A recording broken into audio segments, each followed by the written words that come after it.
In this video, we're going to talk about how to help someone with OCD. So maybe you've got a friend or a relative that's been diagnosed with OCD or just is developing OCD tendencies, and you want to know how you can support them and how you can help them. We're going to get into all of that. I'm Chris from Leeds Anxiety Clinic. I've got my colleague Chris here as well, and we're going to talk through some strategies.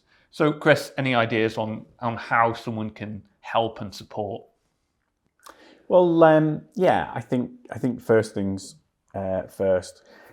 OCD's it can be a very upsetting illness to face. It can have a lot of shame attached. It can have, it's a difficult one. People think that OCD is a need to have sort of neatness and orderliness, or a need to have cleanliness. But actually, fundamentally, what's going on with OCD has a darker side to it.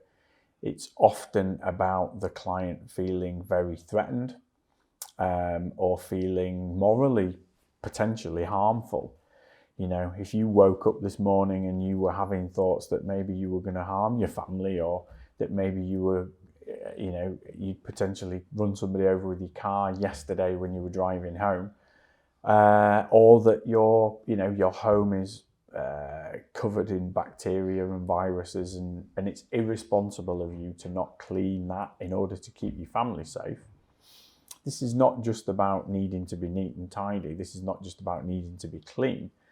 This is about having a deep moral sense that you are irresponsible and harmful if you don't make 100% sure that your intrusive thoughts that you're experiencing aren't true.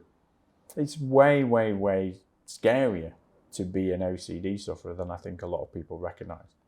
Yeah, so if I have OCD, I'm probably going to be feeling a lot of shame. I'm not going to want other people to know. I'm not going to want to really talk about it very openly. Yeah. And so there can be quite a barrier, I guess, between even people that I love, people very close to me, because I don't want them to know about this. It's shameful. I'm embarrassed. Yeah, absolutely. So one of the most important things you can do is educate yourself a little bit more broadly about the type of intrusive thoughts that an OCD sufferer is likely to be having. They're not just going to be, my room's not tidy enough, my room's not clean enough, I need to tidy, I need to clean. It's often much more likely to be, what if I'm having these intrusive thoughts about harming myself or harming somebody, or maybe I've got a sexual thought, or what if this is true? What if I'm gay? What if I'm harmful? What if I'm anything that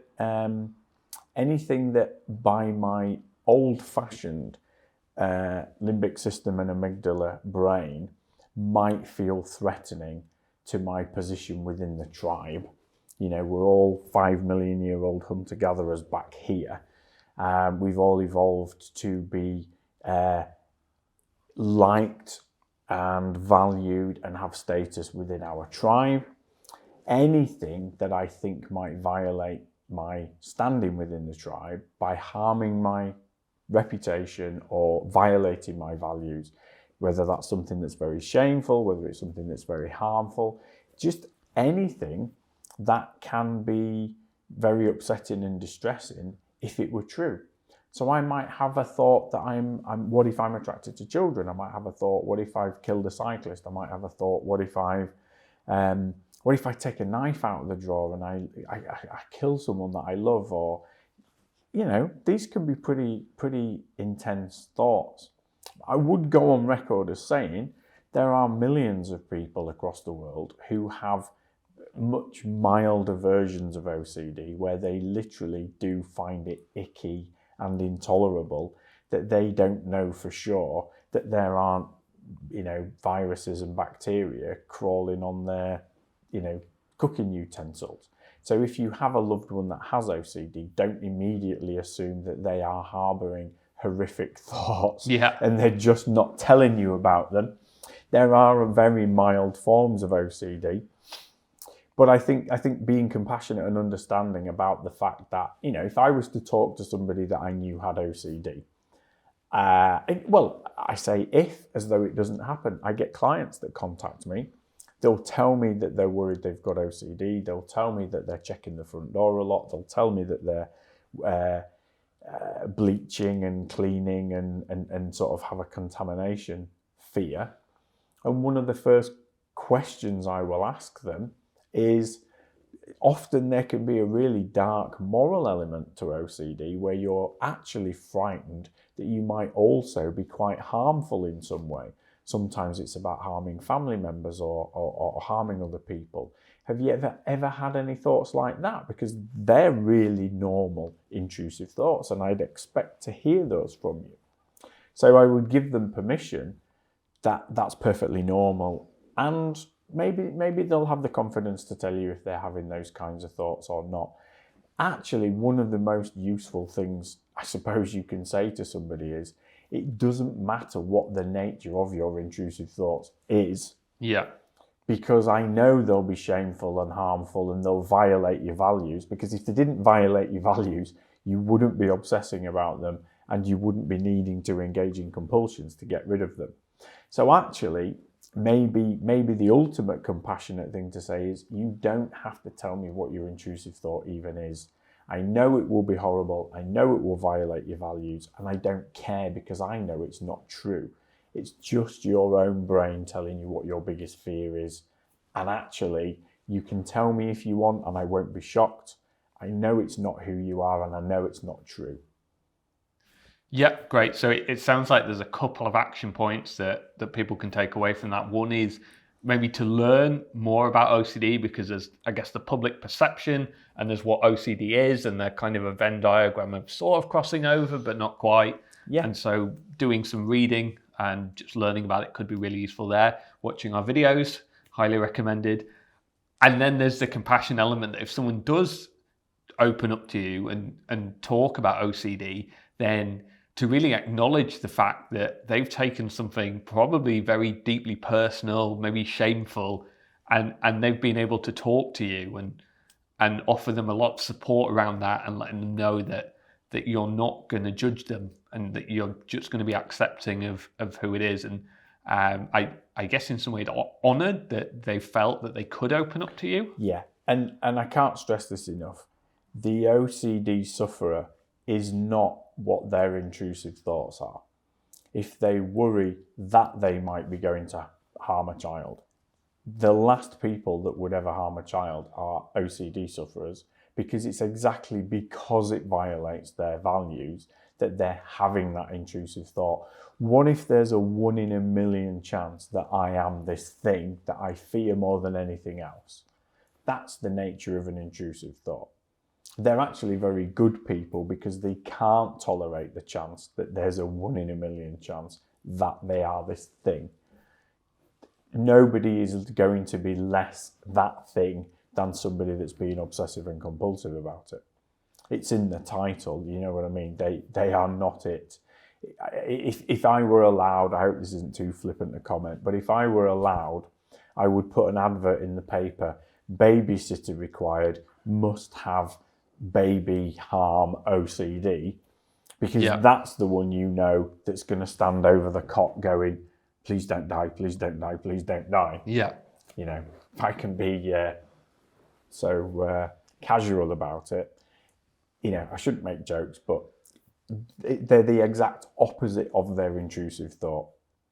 Yeah, so I guess the good news there, that if someone opens up to you and says, 100%. I have a fear of poisoning people, you don't suddenly need to start staging an intervention, because that's just not going to happen. Yeah, that's exactly what they're not going to do, because otherwise they wouldn't be having a terrible reaction to the thought popping into their head. What if I'm accidentally going to poison somebody? Or what if I'm a malicious person who secretly wants to poison people? They're just not going to be that guy. That's why they're having the intrusive thought, and that's why they're having a terrible time with that reaction to it. So I suppose you can educate yourself about OCD. I would get some good quality material, NHS websites or reputable websites. that give good quality advice and information about what OCD is. And then, whatever you do, don't get caught up in the same cycle of fear that the client is caught up in, which is, why would I be thinking it if it's not true? Isn't there something wrong with me because I'm thinking about, I must have left the door unlocked. Otherwise, why do I keep thinking I've left the door unlocked? This table must have some germs and virus and contaminants on. Otherwise, why would I keep popping into my head, what if the table's got contaminants and viruses and germs on? If I'm not dangerous behind the wheel and I'm not likely to have hit a cyclist, why can't I get out of my head that when there was a bang when I was driving last night in my car, what if I hit a cyclist? I wouldn't think that unless there was a chance that it's true. No. If you're going to learn about OCD and you're going to support somebody with OCD, you really need to be sure that they are not the thing that they are having intrusive thoughts about. It's because it violates their deepest held values that they are having intrusive thoughts about it. So you need to remind yourself, because it's maybe easy to get sucked in to their worldview. Yeah. If I go on a date and I meet a young lady and she tells me, okay, full disclosure, I'm lovely, I'm, faithful, loyal, and I can cook, and I'm a PhD in astrophysics, and I'm, this dream person, but I do keep wondering whether I might be a paedophile. And she mentions that on the first date, and then maybe she mentions it again on the second date because she's feeling quite self-conscious about it. Don't infer from that she might be a paedophile. Yeah. It's the fear that she might be that tells you that she's the recipient of an obsessive brain, not anything to do with her sexual preferences. Yep. Yeah? It's the fear. It's the I'm frightened that I might be. There's a clue in there. I joke, I apologise, sometimes I'm a bit flippant, but I say to people, if I knocked off the NatWest yesterday, I wouldn't be frightened that there was a 5 Series BMW with £60,000 in the boot in the woods. I'd know there was a 5 Series BMW with 60 grand in the boot in the woods because I knocked off the bank and I put it there and I'm going back for that money later. Never in the history of bank robberies has anyone been frightened that they might have robbed a bank yesterday. Yeah. It's a daft example, but you see where I'm coming from. So how should we support them in terms of, say, making allowances? Someone comes to me and says, no, we can't. We were going to go out, but now I need to clean the kitchen. Should I clean the kitchen with them? Should I say, no, I'm not allowing you to clean the kitchen because it's OCD? How much space should we give them? Should we be encouraging? What should we do there? Yeah, I think the key is to support them at whatever stage they're at with their journey.